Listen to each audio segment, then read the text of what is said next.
What's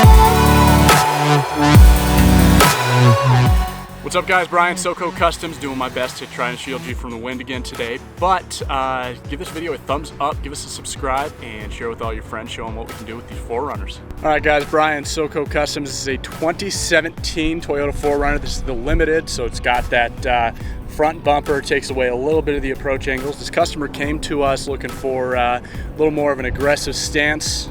This body kit that they do put on these Limiteds take away a lot of that aggressive SUV look. But we sent this up 3 inches on the rough country kit, so that's pucks in the front and the back for those coil springs. These wheels, actually this one is the most upright.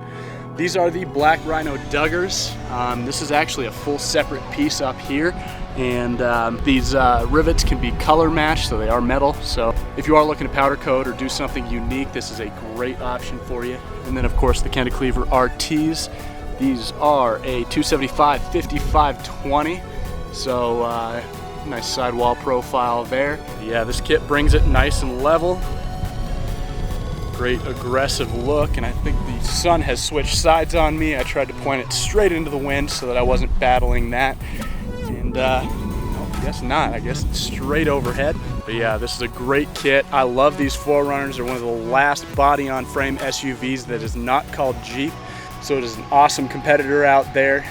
Sort of keeps with the style in a world that is going over to the crossover. All right guys, Brian, Soco Customs. Sorry if the wind blew you out a little bit, but give this video a thumbs up, give us a subscribe, and if we can do anything to your 4Runner, let us know.